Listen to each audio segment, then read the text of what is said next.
Yo, what's up? Welcome to Kinda Funny Games Daily for Thursday, August 4th, 2022. I'm one of your hosts, Blessing Adeoye Jr. Joining me is the LaCroix Poppy himself, aka my fellow Forbes 30 under 30, aka Tim fucking Geddes. Let Tim host. Bless. Dude, I can't stop thinking about that Pokemon Presents yesterday. Oh yeah? When we got faked the fuck out. Okay, all right? I knew it was gonna be one of a handful of things, right? Either the fake out with walking up to Red, or the part where Mewtwo's stomach gurgles. Or the number of things that did not happen during that Pokemon Presents stream. Yeah. What an event. I love it. There's one of my favorite things of Kinda Funny is reacting to Pokemon Presents with you, Bless. Because there's that delirious 6 a.m. stuff going on for us. But then also they give us the goods. You know, it is just full of the memes. It's full of just the great things to react to. Whether or not the announcements are that exciting, there's always something, you know? One of my favorite Kinda Funny live reactions that I ever watched as a fan was I think it was a Pokemon Presents. It was the one where they did it on stage with Pokemon a lot presentation, a lot of awkward music cues. It was the one where they announced Pokemon shirts. It was the one where they announced Pokemon Sleep. And I legitimately, tears were streaming down my eyes. I was crying watching it. Yeah, dude. That one day I want to do a reaction of us reacting to the Pokemon presentation, because that was a moment, man. I only vaguely remember that because of the shirts. Because like we did have a moment where we're like, those shirts do look cool. Why is it here though? Why are they making it a moment here?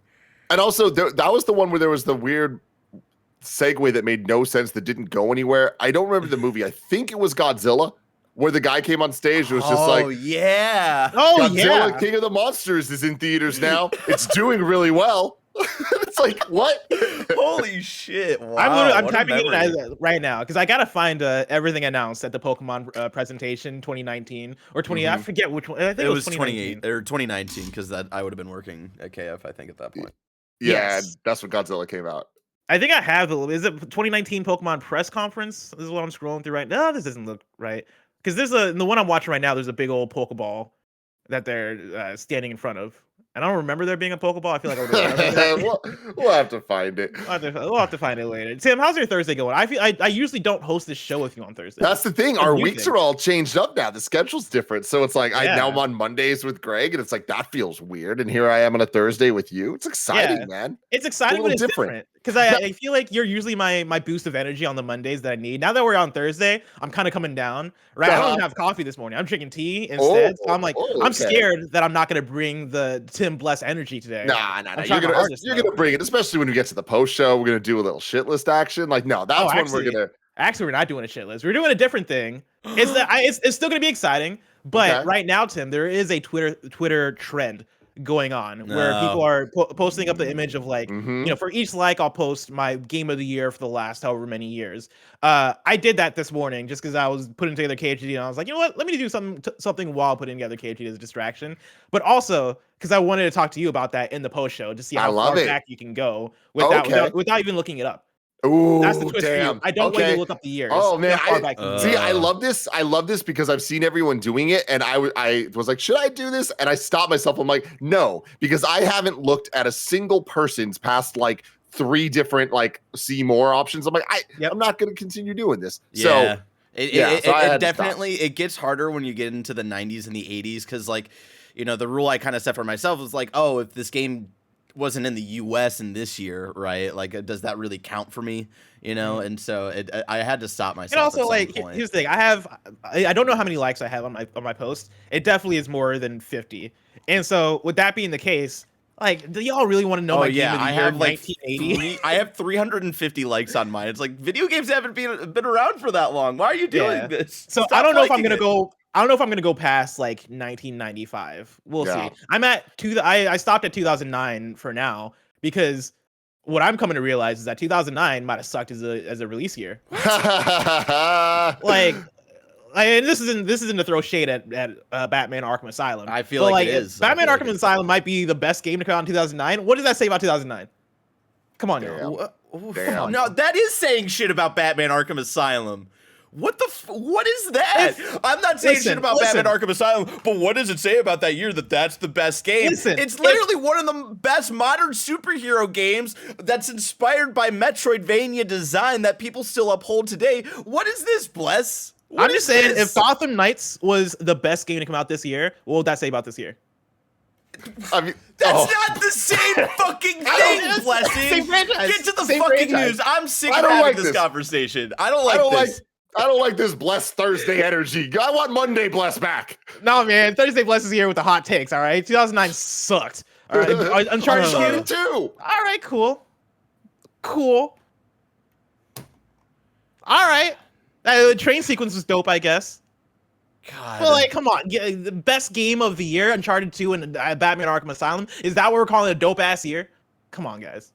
Oh, come on! I can't believe this guy just said that on camera. Like, you can't take that back. Like, y'all can always hold that against him. Oh, but plus, it also it does get really fun when you get into like the mid to early 2000s. That's where you're like, ooh, that is gonna be fun. I can't wait to get 2004. All I'm saying is that Uncharted 2, not even a top 3 Naughty Dog game. Like, come on. Let's be real. We got Uncharted 4. We got Last of Us. We got Last of Us Part 2. We got Uncharted Lost Legacy. Uncharted 2 is where we're gonna put this as the peak of like. But we didn't have any of those games yet, Bless. We didn't have any of those games yet. It was Uncharted 2. I'm just saying, if I go back to 2008, I'm probably finding way more bangers than that. Name one right now. In 2008, BioShock came out. Oh, Metal Gear Solid 4. There you go. I think the orange box was that 2008. I can play 2007, 2008. I think that's 2007. Nah, right, let's talk about it more in the post show. Right? For now, I'm fuming right now. Hold up. I'm opening up an article right now. All right, I'm on Wired.com. Send this for the post show. This is some post show stuff. Best games, the 10 best games of 2009. Number 10, Flower. You're telling me Flower is the 10th best game of 2009? Awesome. Do not talk shit about Flower. Flower? Stop digging. Flower's amazing. Your grave. Number 9, Beatles Rock Band. Yes, that's the best rock band. Listen, I'm not saying these are bad games. I'm just saying the top 10 of 2000. Keep going. Compare that. Keep going. Fuck the news. Number 8, Chinatown Wars. Okay. Cool. Yeah. Number 7, Rhythm Heaven. Again, none of these are bad games. You're telling me these are the top 10 games of that year? What does that say about that year? Different time, man. The DS was popping off. GTA coming to the DS. Chinatown Wars, that was a huge deal. Yeah. Number 6. Number 6, Uncharted. You guys are getting a shit list anyway, apparently. Number 6, Uncharted 2 Among Thieves. All right, actually, for number 6, that's actually pretty. Can't believe it's that low. Number 5, Punch Out for the Wii. Come on. Great game. Yeah. If in 2022 a top 5 game of the year was a Punch Out, we're talking about 13 years ago, Bless. Look up the best games of 2004, all right, and come back to me. 2004 was a why is chat rising up against us and telling me that Beatles Rock Band is ass? That was such a great game. There was so much style in that. There was care put into it as opposed to all the other fucking. Keep going, Bless. Keep going. Number 4, Batman Arkham Asylum.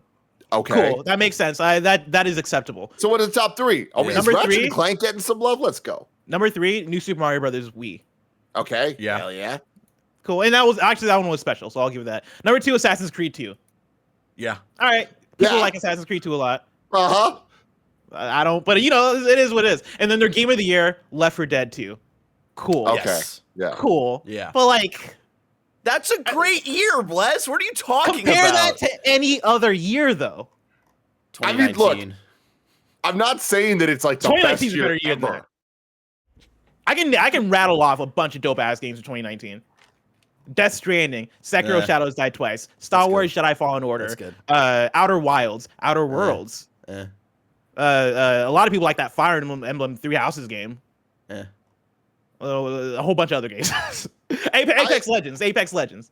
Those are comparable years, I would say. No. Yes, I would say they are. For given the understanding of a decade of difference in what video games could be. Hold on. My God. We're going to get into the news in a second, all right? Best games of 2008 is what I'm about to look up.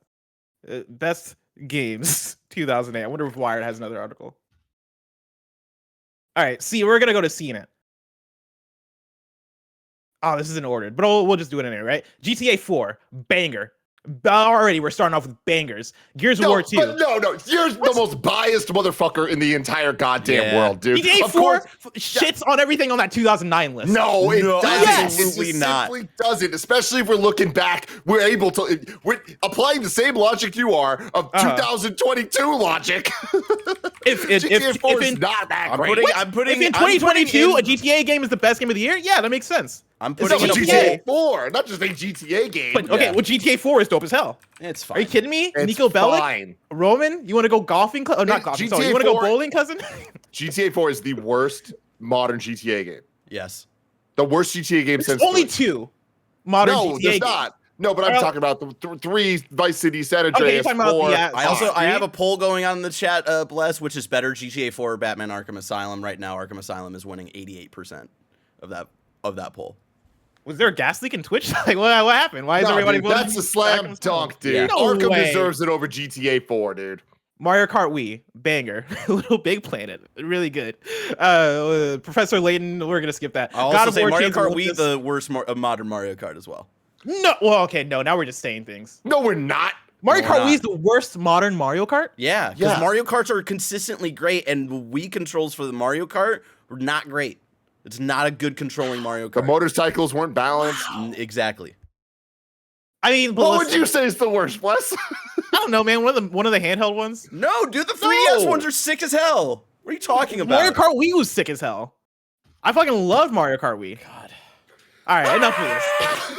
We're gonna continue this in the post show because apparently there's a lot to dig into here. But for now, let's talk about today's stories, which include no new Nintendo Switch coming soon, Koch Media. They're changing their name, and more because this is Kinda Funny Games Daily. Each and every weekday at 10 a.m. live right here on twitch.tv/KindaFunnyGames. We run you through the nerdy news you need to know about. If you're watching live, you can correct us when we get stuff wrong by going to kindafunny.com/you're wrong. If you don't want to watch live, you can watch later on youtube.com/KindaFunnyGames, roosterteeth.com, or you can listen later on podcast services around the globe by searching for Kinda Funny Games Daily. Remember, you can use Epic Creator Code Kinda Funny on all Epic Store and Epic in-game purchases like Rocket League and Fortnite to help support the channel. To be a part of the show, at patreon.com/KindaFunnyGames, where bronze members or above get to write in, and silver members or above get the show ad-free with the exclusive daily post show. I just can't believe that people would go Batman over GTA 4. Because it's a fucking excellently designed game, Blessing. GTA 4 is also an excellently designed. Again, I like Batman Arkham Asylum. It's probably going to end up as my game of the year 2009 if I think about it a little bit more. Like more than GTA 4, guys? Yes. 1,000 times yes. Housekeeping for you. There's a new Kinda Funny Gamescast that's up today. We do a big old preview of Soul Hackers 2 and follow that up by talking about our biggest disappointments of the generation so far. That is up on youtube.com/KindaFunnyGames and on podcast services around the globe. Thank you to our Patreon producers, Fargo Brady, Guy V, and the Saboteur. Today we're brought to you by MeUndies and Chime, but we'll tell you about that later. For now, let's begin with what is, and forever will be, the Roper Report. It's time for some news. We have 6 stories today. A baker's motherfucking dozen. Starting with our number 1. No new Nintendo Switch hardware is coming this fiscal year. This comes from Josh Colson at The Gamer. 2022 marked 5 years since the launch of the Nintendo Switch. 2 other versions of the console, the Switch Lite and the OLED model, have launched since then, and now many are hopeful another, more powerful model will be arriving imminently. You might want to dial back those hopes a little, as a new report claims the still unconfirmed Switch Pro won't be here before the end of the current fiscal year. That's according to Bloomberg's Takashi Mochizuki. The actual report comes from Nikkei, but as you can see from Mochizuki's tweet, it's currently unclear what the exact source of the new info is. Whether the news that a more powerful Switch isn't on the horizon came from Nikkei's own reporting, or if it was a quote from Nintendo president Shuntaro Furukawa. Takashi Mochizuki's tweet reads like this. From Nikkei, there will be no new Nintendo Switch hardware this fiscal year, which ends in March 2023. Not immediately clear whether that part of the article is from Nikkei's own reporting or what Nintendo president who Nikkei interviewed for the story said. That means, and this is me back to the article, that means no Switch Pro in time for the holidays, and also no new hardware to align with the original console's 6th anniversary, which falls in March, right before the current fiscal year comes to an end. Tim, I feel like this isn't surprising, but it's nice to have confirmation. Well, here's the thing. I don't believe it for a second that this is confirmation of anything. Nintendo has said this so many times. I feel like before we got the 2DS, before we got the OLED Switch, before we got the new Nintendo 3DS, whatever the fuck it was called. You get what I'm saying. The new 3DS Nintendo, whatever, something. Nintendo was like, oh, no, there's not going to be hardware. And then there is. So it's like, I don't think that this means anything. On top of that, I don't take the word at all. On top of that, we don't even know if it is their word or if this is just the people reporting. So that's a little bit weird. Having said all that, I don't expect new Nintendo hardware then, but there is the Breath of the Wild factor that we keep talking about. Logically, Breath of the Wild 2, slated for spring 2023. It's been many years since the original Switch's release, right? Breath of the Wild, we've talked about it a million times, like how much better would even the original game run on some better hardware. That'd be awesome. All eyes are on part 2 as being even bigger and better and all that. And we want to play it as a modern game. We were wowed by Breath of the Wild 1 in 2017. We want to be wowed by Breath of the Wild in 2023, right? Yeah. So the idea of being able to play it on some beefier hardware is really exciting to most of us, I would say, right? So I'd be hopeful that if a Switch Pro, when the Switch Pro, whatever that is called, comes out, it would be close enough, if not before the release of this game, so that we can enjoy this game to the best of its ability. Now, right? Where does all that come down for you? Because for me, it's so tough because I'm of the mind that I don't think we'll get new Nintendo hardware before the end of the fiscal year, and that's partly based on this, but just partly based on the feels and the vibes of the whole thing. It doesn't feel like the right time right now to be getting a Nintendo Switch hardware revision, even though I've been asking for a Switch Pro. We just got the OLED last fall. I think it makes sense to do a 2-year cadence for putting out Switch hardware in that way. I do expect it in the next fiscal year, right? And so I'm thinking fall 2023 we get some Switch hardware revision, whether that is a Switch Pro, whether that is just a 4K Switch, whether that is another Switch Lite. I think we'll get a Switch something, right? I just don't know what that thing is going to be. With that being the case, Breath of the Wild being slated for next year, I would think that you bundle those two things together. Zelda has worked so well as a game to sell and launch hardware with. Everybody's going to show up for Breath of the Wild 2. If you have a Switch that is launched alongside Breath of the Wild 2, that means that a lot of people are going to show up for that Switch. It just makes sense. And this will be a question for both of you. I forget what the last update for Breath of the Wild 2 was. I know they said spring. 2023. Did they say spring? Yeah, spring. So that puts in that weird place. Update. My gut feels, I mean, this is just nothing to back this up. At this point, my gut says June. Breath of the Wild and a new Switch. I think I think Breath of the Wild 2 hits spring next year. Whether that's April at the very beginning of the fiscal year, who knows? In my head, if we do get a Switch 2, I feel like it's more likely that it'll launch with whatever the new Mario is. Oh, so you're thinking like we get a Mario Odyssey 2 or some kind of 3D Mario or big Mario release? Yeah. I could still I could see the Zelda 2 Breath of the Wild 2 launching before the second iteration of the Switch, but then it still does get like a Switch 2 version when the Switch comes around where it like runs better and stuff like that. But that's also just me selfishly wanting Breath of the Wild 2 sooner rather than later. But I don't know, in my gut, I'd still also feel like the big software to launch with the Switch 2 will be Mario for whatever reason. I mean, I think that could make sense, right? I think you want one or the other to launch with it. You want something of that echelon. Mario Kart, we're not going to get the next Mario Kart because now we're in the middle of the Mario Kart DLC launches. I would think something like that could work as well. But yeah, if it's not going to be Mario Kart, and if it ends up not being Zelda, then I think it would have to end up being a 3D Mario or something that is that top tier Nintendo game. I think that the wisest bet for Nintendo would be to launch it with 2D Mario. 2D Mario are the higher selling of the franchises. Traditionally, Mario Odyssey is the first of the 3D Mario games to really kind of blow it out of the water when it comes to sales numbers. And having said that, Breath of the Wild is an even better example of blowing it out of the water with that attach rate as well. Nintendo doesn't always need to launch though with that killer app to be able to sell, especially with how the Switch has been progressing. And we'll see, is it a Switch 2? Is it a Switch Pro? What's that even going to look like? There's a lot of questions up in the air there. At this point, this conversation it's silly because there's no predicting Nintendo. There's never been predicting Nintendo. And I think now more than ever, when you add the pandemic, when you add how little we know about Nintendo's studios games, what they're working on besides Breath of the Wild, it's pretty shocking, right? Especially now that Xenoblade 3 is out. It's like, cool, even some of the more JRPG side of the Nintendo studios is accounted for. It's like, all right, cool, what are all the rest of these teams working on? What's EAD working on? What's Grezzo working on? What's the Mario Kart team working on? Like, it's been a very long time. Like, we know what the Kart is doing, the barely up-resed ports from the Mario Kart Tour and all that stuff, but like, they haven't done a game since ARMS, right? Where there's a whole bunch of developers that we haven't seen anything from since year 1 of the Switch, year 2, year 3, whatever that is. We are many years into it now. And again, pandemic, the world's different. Even on top of that, not just from the development side, but like the supply chain issues with the Switch, they still can't even keep up with demand of this thing. Yesterday, reporting on the numbers of Switch sales, and they're still just up insanity, right? So my question is, when's the next Nintendo Direct? When are we going to get some of these answers? See, for me, that comes back to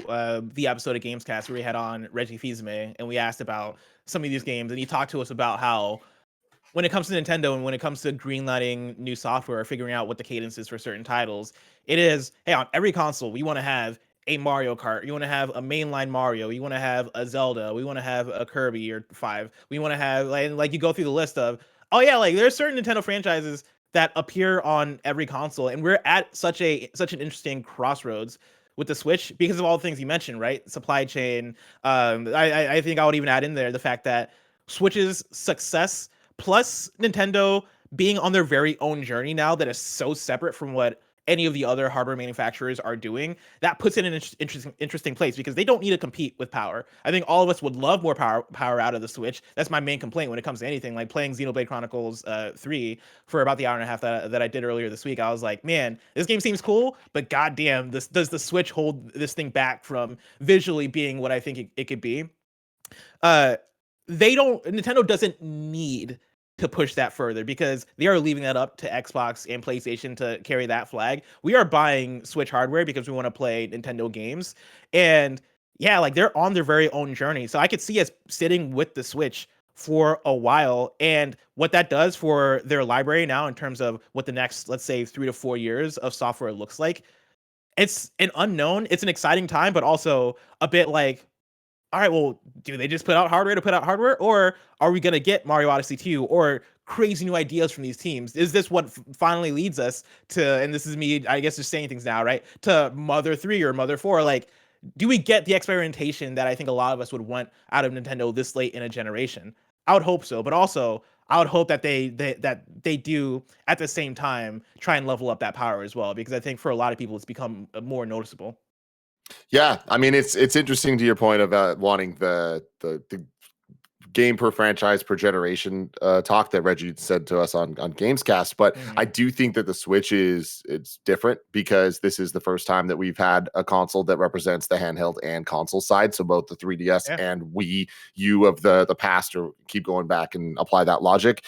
And on top of that, there are still missing franchises. Like, we still don't have a new 2D Mario game. Like, we got Mario Maker, that Nintendo has even said they see that as a different branch of Mario titles. So to not have one of their most successful, if not one of their most successful franchises or like types of games, which is 2D Mario on a Switch system with a new entry, is wild to me, especially when even the ports of the older games have done so well, like we saw with New Super Mario Bros. U. So we'll see how this all goes and where it shakes out. But the one thing that I want to keep in mind is there is no pattern when it comes to Nintendo putting out hardware, and quote unquote, just because they put out the OLED last fall, that doesn't mean shit. That was just an iterative upgrade to the existing hardware that has no effect on what they're going to do for their next actual like step forward for hardware. Yeah, I think bringing up 2D Mario and some of the games that they've still yet to release puts it in interesting perspective, because there's also not a Pikmin. Like there's also, I think there's still a couple of games left on the Wii U that they could port over. Of course, they got the Zelda remasters, and there's talks about Metroid remasters. I need them. But with the ways Nintendo, you said Xenoblade Chronicles X? Yeah. Oh, okay. I'm just trying to think. At this point, there simply aren't many Wii U games, right? It is two Zeldas. It's Xenoblade Chronicles X. It's NES Remix 1 and 2. I really want Nintendo those. Land, and like that's it. I know you don't really bring up NES Remix and SNES Remix a lot, but I didn't get to play that on the Wii U. Oh, they're so great. Like because I didn't own a Wii U. Those were only ever like things that I would demo at Target, because those were always the games that were up at for demo, and I would play them for a second and be like, oh, this is all right. I would watch the trailers and be like, yo, I really want to try this out. Like, this sounds really fun. And I just never had the opportunity to. So I would actually love if they would put those on Switch. But to the point I was making, they have Nintendo's interesting because they have these I feel like a multi-tiered approach to their studios and the games that they put out, where we were talking about this on the Gamescast that went up. We're talking about the Mario sports games and how those games feel like they're made by the B tier, the C tier, right? They put in a certain level of effort into those, and they are fine for what they are, but they're not they're not going above and beyond with those in the way that for Mario Odyssey they go above and beyond. As mainline Zelda, they do. Even for Xenoblade Chronicles, like the fans love those because they are vast, right? There's an amount of effort being put into these games. For in the coming years, right? They're still going to keep that, I think, same level of tiered system. And so like if we get a Pikmin that is B tier, A tier, I don't know what tier people you put Pikmin in, but if that is B tier, what are the A tiers that are left, right? Like we're gonna get Zelda Breath of the Wild 2. I imagine a Mario Odyssey 2, but then like what other are there any new A tiers that are introduced? I mean, yeah, we're missing a whole bunch of the big dogs, right? We're missing 2D Mario. We're missing another 3D Mario. We're missing another 2D Zelda, like in the style of Link's Awakening, something like from Grezzo or someone else even. We're missing retro in general, right? Like retro has not put out a game in so freaking long, but also, man. Aren't they the ones that are heading Metroid Prime 4 now as well?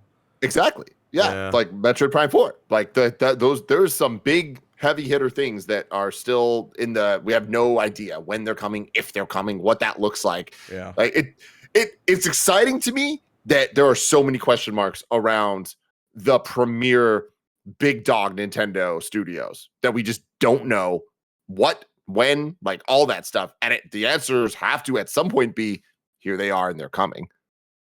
Tim, I want to keep talking about exciting games. The story number 2, Dead by Daylight Studio has announced their next game, and it sounds rad as hell. I'm pulling from Matt Kim at IGN.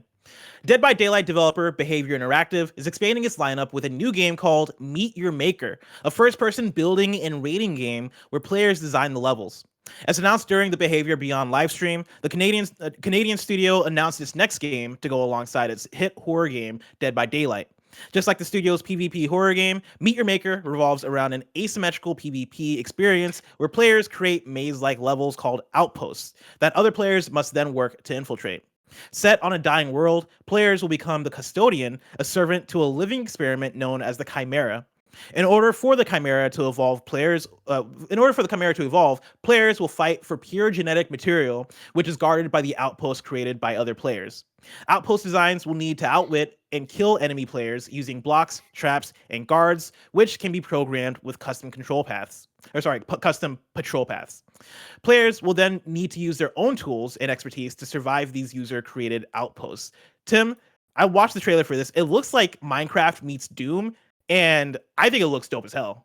It's pretty damn rad. I love that Dead by Daylight are just out there killing it. Like they, over the last couple of years, have just been building out this community. And we recently were talking about Warframe, right?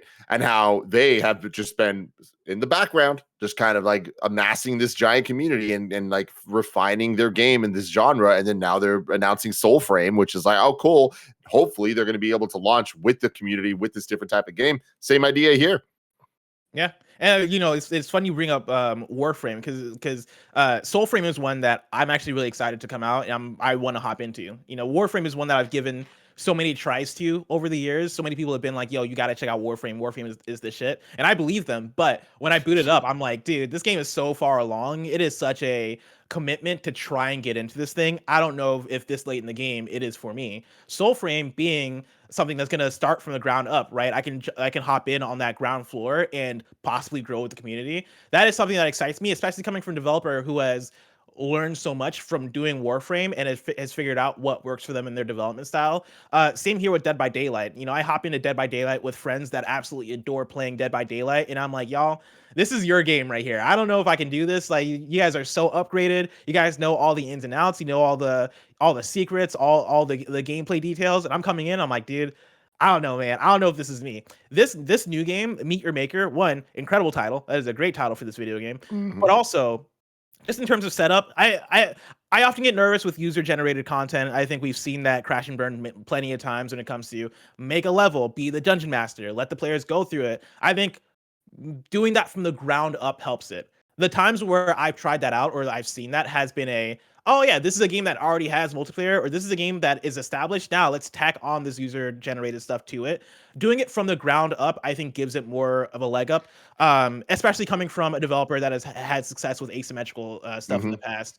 I think it's interesting that this seems like an entirely different genre from what Dead by Daylight is. Again, Dead by Daylight is this, I think, like 4v1 horror game, this Friday the 13th, like, where it is one person is controlling the monster who is hunting down players, hanging them on hooks, and is trying to kill everybody. This is very much, hey, I am making a dungeon. I am making this building for you to try and climb through and collect resources. And I think, like, in terms of co-op, it is 2 people can enter into a dungeon. You can do solo or 2-player co-op.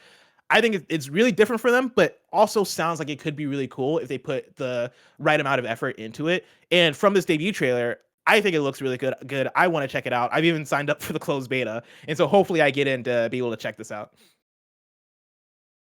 Is this something that you think you'd get into? Would you play this? No, not your kind of thing. Nah. Did you play Doom? Is Doom your shit? Doom's my shit. Yeah, Doom's awesome. Gotcha. You just don't want to do the user-generated content. Yeah, user-generated content. That is not my stuff. I like designed experiences. But what if the user-generated content, Tim, is a very well designed experience? Then I'll hear about it. You know, because people will Kotaku will write about it. You're into Mario Maker though, right? Yeah, I mean, Mario Maker's a perfect example. Guess what I like the most about Mario Maker? The Nintendo designed levels. Yeah, that's fair. That's fair. Let's hop into story number 3. Multiversus Season 1 and Morty Release Date have been delayed. This comes from @Multiversus on Twitter. A big thank you to everyone playing Multiversus. It's exciting to see so many players enjoying the game, and the launch of the open beta is just the beginning. I want to let everyone know that we are delaying the start of Season 1 and the release of Morty to a later date. We know this might be disappointing for some and want to assure our community that we are dedicated to delivering new and exciting content that delights players. We'll let you know the timing as soon as we can. We appreciate your patience and enthusiasm and look forward to unveiling Season 1 very soon. And then one thing I want to include from IGN, despite being fairly new, Multiversus has reached some huge numbers for concurrent players on Steam. Last week, it surpassed games like Warframe and Destiny 2 in that arena. It's also seen a boom of players on consoles as well. And I want to give a shout out to Multiversus. Hell yeah, man. Like, I scroll through the TikToks often, and usually I can tell if a game is popping off by how often I'll see posts about it on TikTok. And people are posting about Multiversus nonstop. I'm seeing so many people enjoy this game. So congrats to Multiversus. Dude, for reals, man. They kind of did the impossible, right? Where it's like they won the hearts of the general masses with this thing. And it's like when it first was being leaked or talked about, like it was like a controlled leak when it first came out, because it was like they let all the Pro Smash Brothers play the game and then like kind of tease it and talk about it. Next thing you know, we saw the character select screen, and it's like, what the hell is this? But like we memed the hell out of it. But then now it's like, oh wow, it's way more competent than we would have ever expected. I'm still not in love with it so far, but that's because I'm such a purist. And once I like how a game plays, if a similar gameplay is different, it's really hard for me to turn my brain around on that. But I love that they're continuing to support it. I love that it seems like they're going to keep adding characters and keep giving the players what they're looking for from it. So hell yeah. Yeah, I'm very surprised by the success, right? And shout out to the tweet that Barrett just brought up. Was that the Steam Deck one where they're talking about how it's one of the most played games on Steam? No, I was. They also had an update, a follow up. Due to the Season 1 delay, we will be extending the preseason battle pass till August 15th. The end date noted in-game will not change, but the battle pass will continue after August 8th through the 15th. So just another little update. And yeah, people, I saw some people in the chat also saying like it runs well on Steam Deck and stuff like that too. There you go. Yeah, I'm similar to you, Tim, where I picked it up in the beta before the current beta going on, and I didn't like how it felt. I do want to pick it up again to see like if there's been any changes, or now that it's out to the masses, if that does anything for me, right? Having a larger player base to kind of go back and forth on, because it seems like people are really enjoying this thing, but also being such a Smash player, I'm like, if I'm playing a game in the same genre and it doesn't feel as great as that, I'm automatically like, well, I could play Smash. But I think that kind of goes back to why Multiversus is killing it. It is not trapped on the Switch, right? Like people who are on PlayStation, who are on Steam, who are on Xbox that want to hop into it, have the avenue to do it, and it is free to play, which I think has done so much for it. Yeah, I mean, free to play for this type of game is, and plus being like cross-platform, all that stuff. Like, yeah, huge for the game. Yeah. Tim, I want to hop into story number 4, but before I do, I want people out there know that you can go to patreon.com/kindafunnygames to get the show ad-free. And speaking of ads, let us tell you about our sponsors. No one likes waiting on a paycheck, especially when you've got bills due. Good thing there's Chime. Now you can get your paycheck up to 2 days early with direct deposit. That's up to 2 days more to save, pay bills, and generally feel good about your money situation. But Chime is more than just about getting paid early. It's also an award-winning mobile app, checking account, debit card, and optional savings account. So what are you waiting for? Hopefully not your paycheck. Get started with Chime today. Applying for a free account takes less than 2 minutes. Get started at chime.com/kfgames. That's chime.com/kfgames. Banking services and debit card provided by the Bancorp Bank or Stride Bank NA members FDIC. Early access to direct deposit funds depends on the payer. Have you heard about the legendary underwear brand that's taken the podcast world by storm? Famous for their buttery soft undies and bralettes, MeUndies loves podcasts just as much as you do. It's like they're made for you and you're made for them. You're made for each other. Now, of course, ladies and gentlemen, you know I love my MeUndies because they're the most comfortable underwear I've ever had and because they have great patterns. As the king of Halloween, my candy corn pair never fails to make me smile. Everyone knows MeUndies for their super soft undies and comfy bralettes, but did you know they also make other stuff? We're talking about durable, cushy socks that will make your feet sing. They even make hoodies for your dog so you can match every important person in your life. Available in sizes XS to 4XL and tons of colors and prints. MeUndies has a great offer for my listeners. Any first-time purchasers can get 20% off plus free shipping and returns. To get 20% off your first order, free shipping, and a 100% satisfaction guarantee, go to MeUndies.com/kindafunny. That's MeUndies.com/kindafunny. Tim, it is me and you on a Kinda Funny Games Daily, which means we have to talk about Ubisoft. Story number 4. Tencent seeks to become the single largest Ubisoft shareholder. This comes from Tom Phillips at Eurogamer. It's crazy how the Ubisoft stories chase us. It's not even Monday. It's a Thursday, and they still chase us. That's the thing, man. I can't believe I missed a Nintendo financial report yesterday. I'm usually 10 for 10 on those things. And no, here, great. I get Tencent and Ubisoft in the same headline. Yep, let's get into it. Congratulations, Tim. This is Tom Phillips at Eurogamer. Tencent is trying to become Ubisoft's single largest shareholder, overtaking that of the company's founding Guillemot family. That's according to a new Reuters report, which cites a number of sources close to the company with knowledge of ongoing discussions. Tencent already owns around 5% of Ubisoft. Now it's seeking more. According to Reuters, Tencent has offered way above the company's current share valuation in order to sweeten the deal, around 100 euros per share, close to the company's previous best from 2018.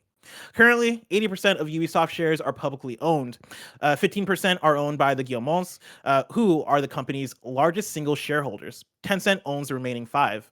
Historically, Ubisoft has resisted attempts to wrestle control of the company away from its founders. Indeed, the Tencent deal was seen as a way to ward off another hostile takeover bid in the style of Vivendi back in 2016.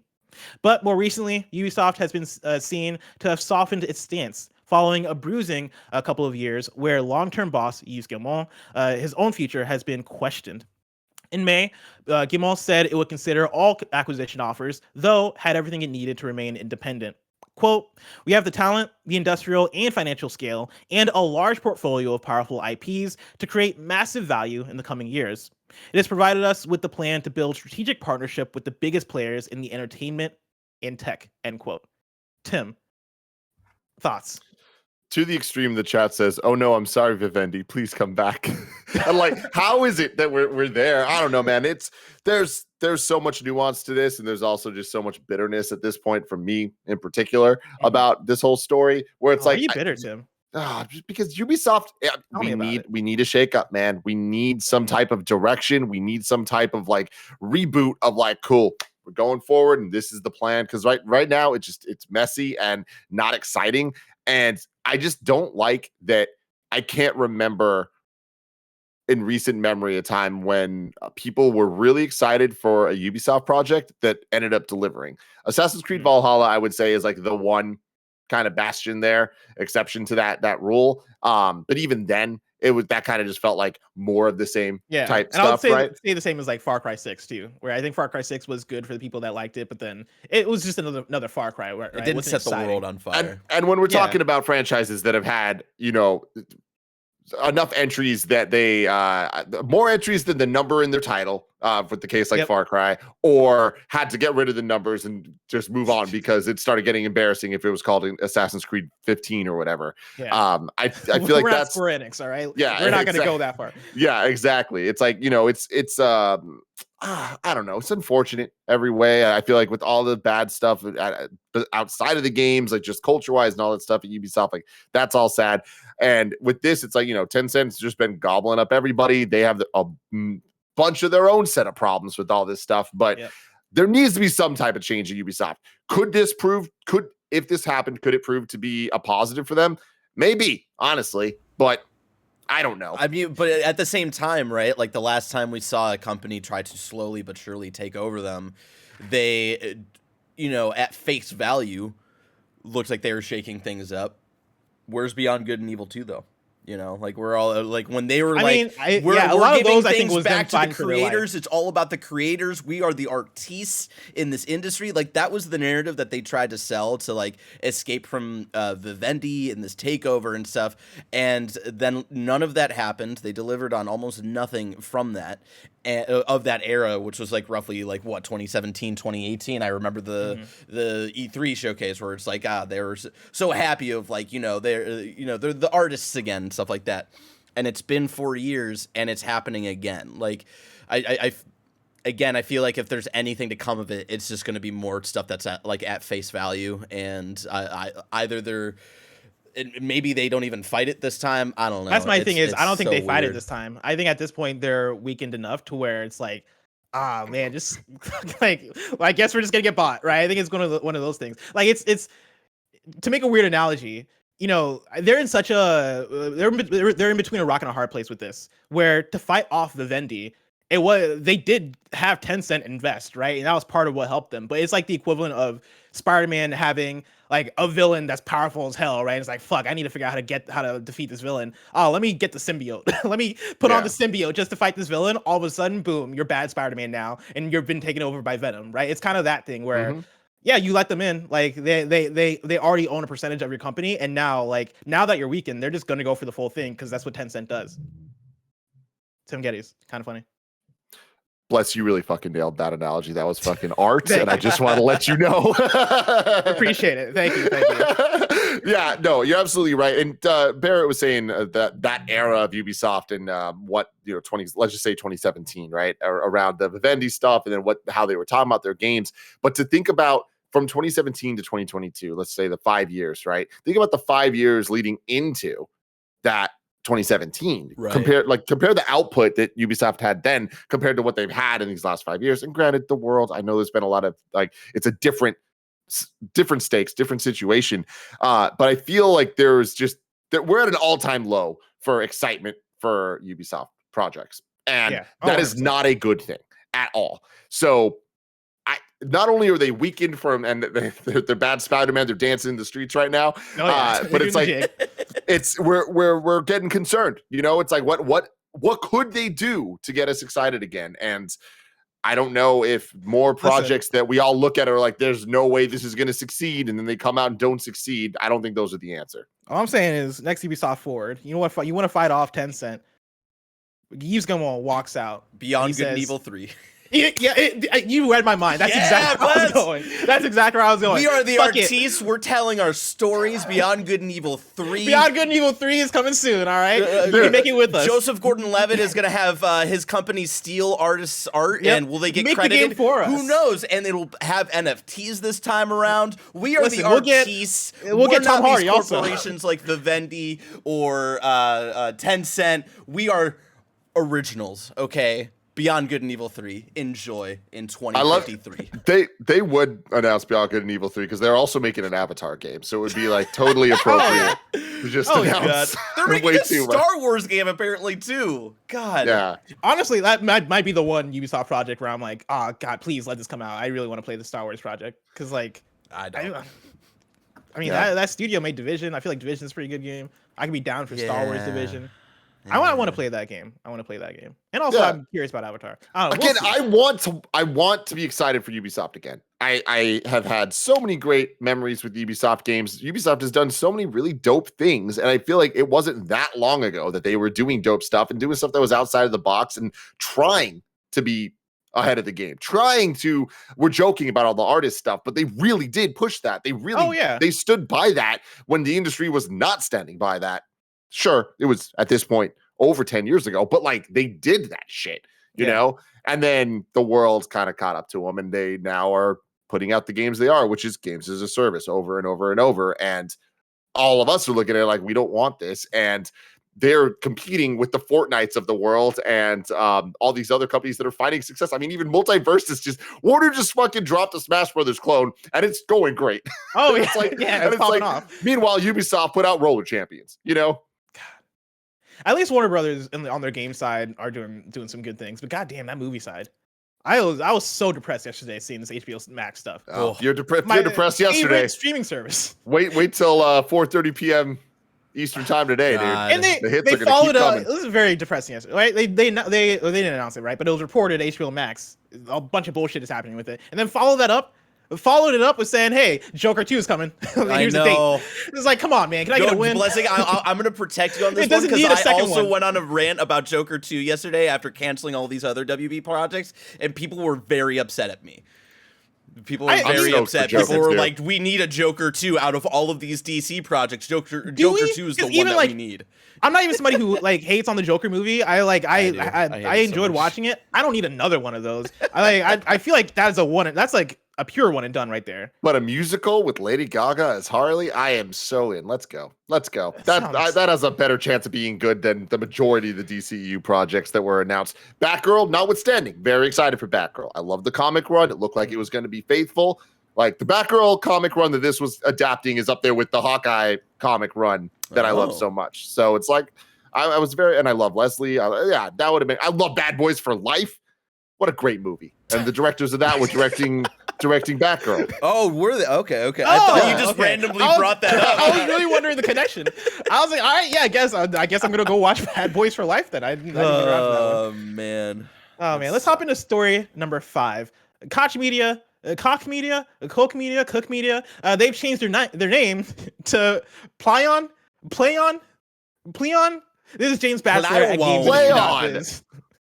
As of today, Koch Media is no more. Instead, the company will now go by a new moniker, Plaion.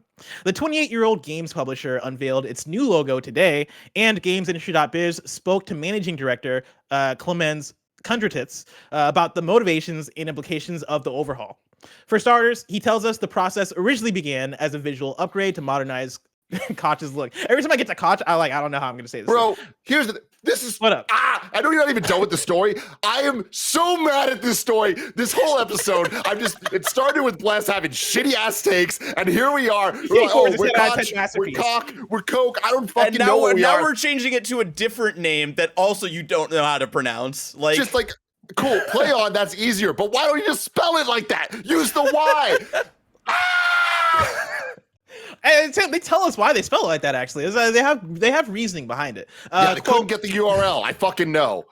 But the more we thought about it, the more we wanted to go all the way, end quote. He told us, quote, "It's more impactful. It's got an external statement, but it's also an internal statement to our people. We're opening this new chapter. They're part of this. We're a modern, growing, ambitious global company, and it's energizing people internally. Obviously, we want to avoid people seeing this as window dressing. The signal we're sending is that we're on a journey, and it's good to give this journey a new name, new visual appearance. New is always exciting. End quote. Plaion is pronounced exactly as you would expect, like quote play on, a phrase. Stop. These motherfuckers have the audacity to come out here and say it's pronounced exactly as you would expect. Plaion. I am going to call my fiance, Gia Harris, right now. And I'm going to give her those letters and ask her how would she pronounce it. It's comedy. Like, they're fucking with us, right? Gia? Please leave your No. Damn. I need to call somebody. I need to call somebody. Who can I fucking call? You need to call a normie. Kevin wouldn't know, right? Yeah, I would call Kevin. Kevin has that weird X factor. I don't I feel like Kevin, that's fair. That's fair. Kevin might actually get that. You need to call somebody who has no like relation to the games space. Somebody who doesn't check games Twitter. I'm gonna call Gia's little sister. All right. A fucking 3-year-old picks up. Do you hear that, Barrett? Yeah, we do.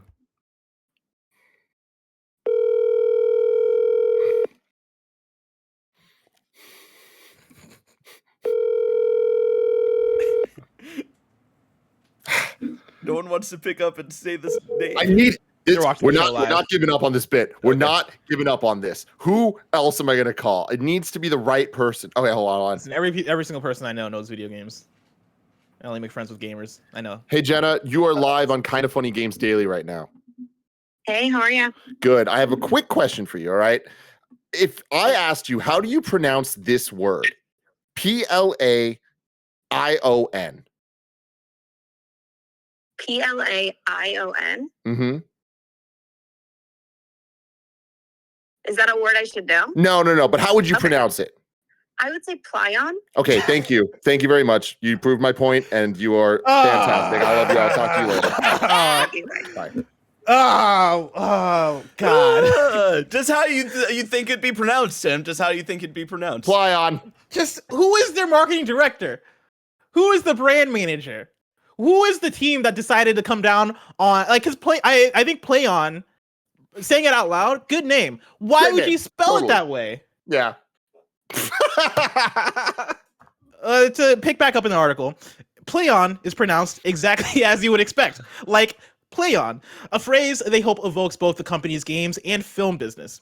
The logo has even been designed around the universally recognized triangular symbol for play, with the IO styled to resemble a 1 and a 0, a little binary Easter egg to emphasize the company's digital operations. See?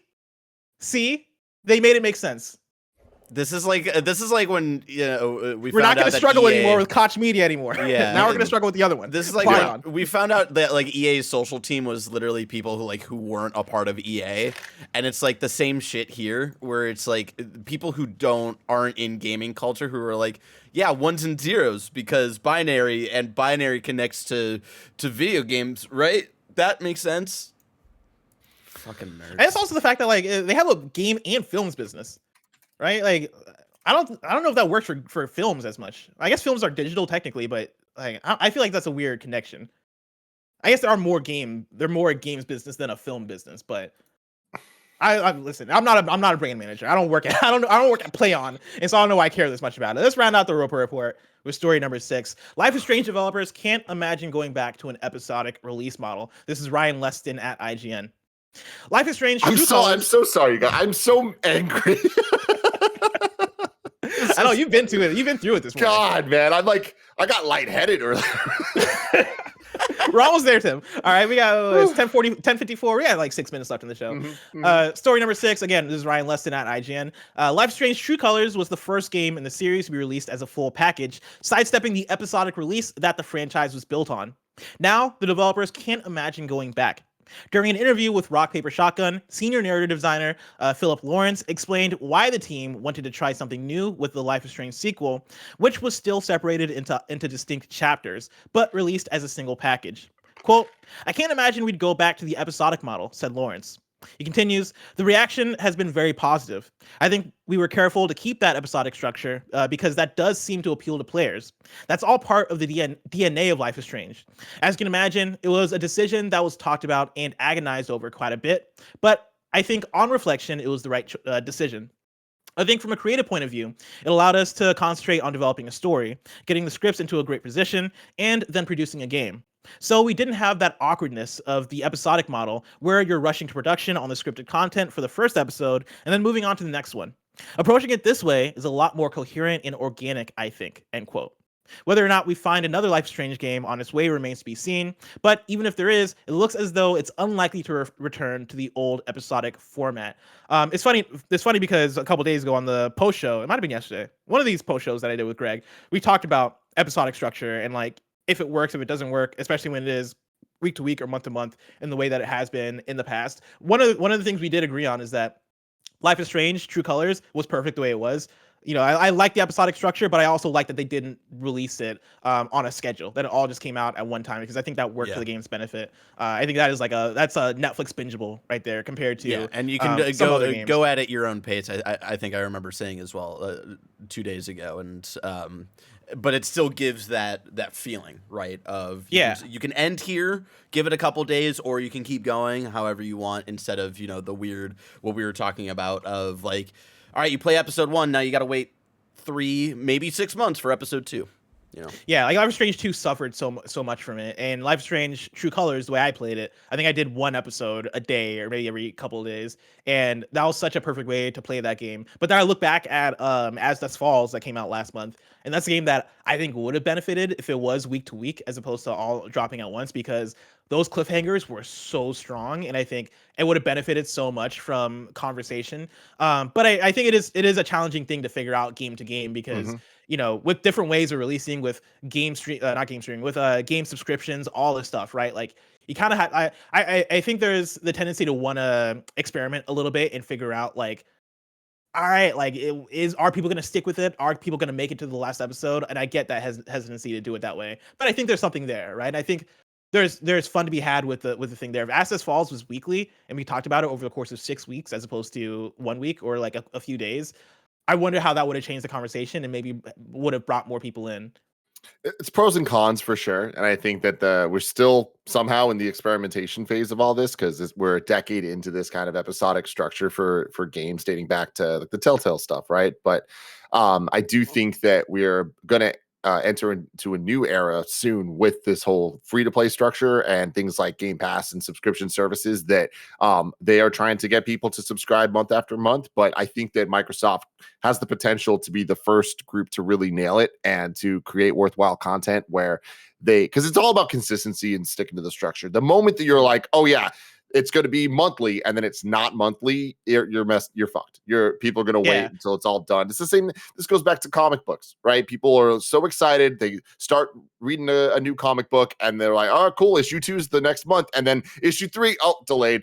And then next thing you know, the 6-issue series that was supposed to be done in 6 months takes 3 years to complete. And then people don't talk about it until it comes out as a trade paperback. Then it becomes a classic if it was that good, right? So I think video games need to still figure out that cadence, but it all comes back to consistency, which I think with the power of Game Pass, Xbox is primed for being the first ones to do that correctly. Yeah, and I can't wait for it. Like one of the things I mean Greg talked about was what's the game coming out? We Are OFK. That's another episodic game, and that's coming out on PlayStation. It has been in PlayStation State of Plays in the past. I am shocked that wasn't hey, let's put this on PlayStation Plus Extra, so that more people can get into it, but then also people have a reason to keep coming back. Especially because that's a game that seemingly right now it is weekly, right? But I assume they have it all done. I assume that's gonna be one that like they're not working on it in the moment in the way that for a lot of Telltale games that were episodic, that were month to month, they were working on those before, like episode to episode, and so you would have delays, you would have things not running as well, right? You get into that problem of playing episode 1, being excited for episode 2, but then episode 2 gets delayed and then you can't play on.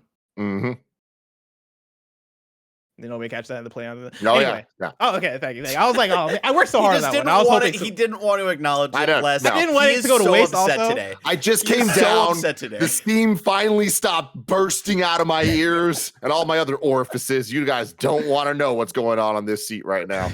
Tim, I can't wait to play the next Life is Strange game, but that is so far away. So much time before I get to play on that one. Mm-hmm. If I want to know what's coming out to mom and drop shops today, where would I look? The official list of upcoming software across each and every platform is listed by the Kinda Funny Games Daily Show host each and every weekday. Yeah.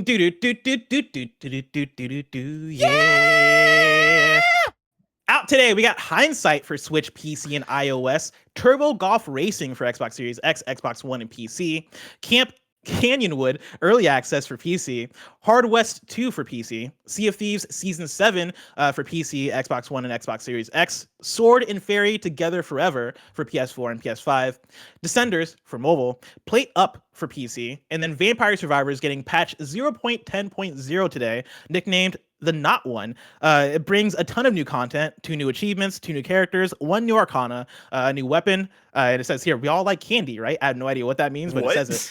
I don't know, man. Greg copied and pasted this in here. I would have deleted that. And a bunch of tweaks and bug Maybe fixes. that was something Craig just put in there. You think it's like when Kevin puts in banana? Yeah, maybe. Oh, shit. Well, y'all do like candy, so I guess. And then we also got Wave 2 of the Mario Kart 8 Deluxe Booster Course Pass. That is out now and available on hashtag Nintendo Switch. There's also been an update to Coconut Mall. Barrett, if you're able to bring this up, it's very special to me. Look at this. So, of course, Coconut Mall from Mario Kart Wii, one of the best ones, had a part of the course where the cars would drive back and forth. In the DLC, the cars would just stick there. They were just frozen. And so they've updated them to not just drive back and forth. Even worse, they just spin out at random times. It's so cool. I love it. This is criminal. Hell this is Nintendo being petty. Chaos. And I love it. Hell yeah. Deep. And then this is a missed out today from yesterday. Bear, if you're able to bring up this tweet that I have linked here, it says, "Find love or die trying. Hooked on You, a Dead by Daylight dating sim is available now on Steam." A Dead by Daylight dating sim. I have no idea how I missed this one. It looks delightful. Dead by Daylightful. This looks. There we go. We go. We're getting fun blessed on a Thursday. That's what happens with me and Tim together on a Thursday. You don't know what you're gonna get. New dates for you. Tactics Ogre Reborn has been announced finally, and it's also coming to Switch, Steam, and PS4/5 on November 11th. NVIDIA leak, baby. It keeps coming true. Back for Blood's Children of the Worm DLC expansion will release on August 30th, and then